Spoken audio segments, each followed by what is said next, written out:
Добро, докторка, ќе ни кажете во каква состојба е болничарката која што е нели заразена со конгокримска хеморагична треска и знаете ли како ја стекнала заразата, имајќи во предвид дека сепак е од инфективна, каде што секогаш носите вие заштитна опрема без разлика за какво заболување станува збор?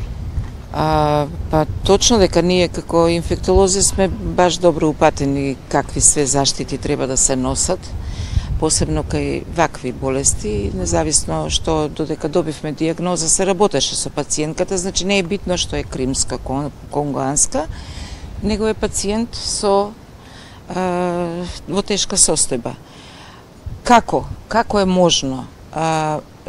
Шансите се многу мали, но со оглед дека пациентката има ненормално големи количини на секрети, екскрети, крварења и така натака, тие заразните содржини кои може би можеле да бидат пренесени. Но и покрај заштитата која ја имаме ние, сега може би директно додека болничарката работела со пациентката, била заштитена, но потоа кога ги симнува ракавици или се маски и така, или облекат, или било нешто да прсне во слузниците, во очите и било што, и да се заразила.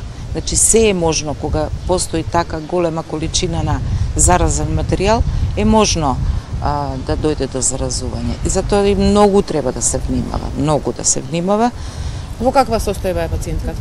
Пациентката е за сега во стабилна состојба.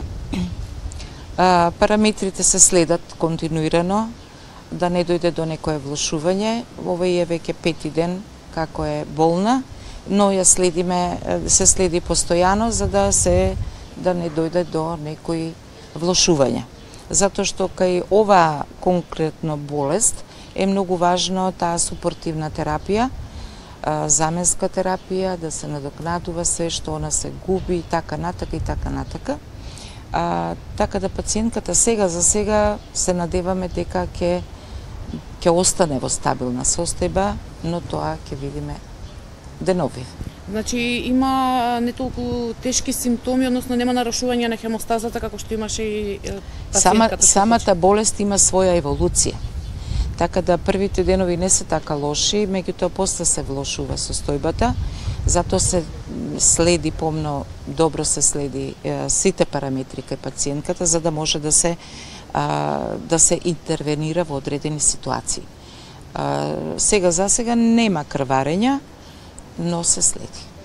Дали доаѓала на работа, односно дали сите тие што ви се овде под здравствен надзор и покрај здравствениот надзор се појавуваат на работни места?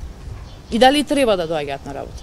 Вака сега, тие се сите што биле во контакт со претходната пациентка, се под надзор, значи се следат сите параметри и треба да се досега веќе 29 се од првиот контакт, од првата пациентка под надзор, меѓутоа за ден-два веќе им истекува надзорот на тие лица. Од новиот контакт со новата пациентка 11 се под надзор и тие баш се следат онака. Да се разбереме, значи пренесувањето на инфекцијата не настанува од обично ваков разговор, него треба секрети, екскрети, крв и така натака за да се принесе. Тоа не е битно дали ќе дојде на работа, дали ние ќе разговараме или не, него дали ќе се развие болеста и ќе имаме извор на зараза за да се пренесе на некого. А доаѓала на работа болничарката? Болничарката била, мислам, трета смена ноќта, кога ја гледала, негувала пациентката. Не после тоа кога беше под надзор, дали доаѓала на работа? Не можам да ви кажам дали доаѓала. Дали под надзор доаѓала? Не, колку јас што знам.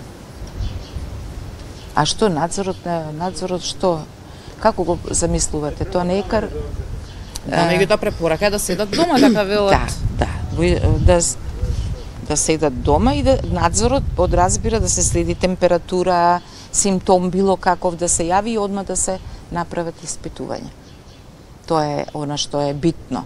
А иначе ви кажав, значи за да се пренесе инфекцијата не е потребно еден разговор вака аерокапково како ковидот што беше, него треба материјал за да се пренесе на на одредена лице.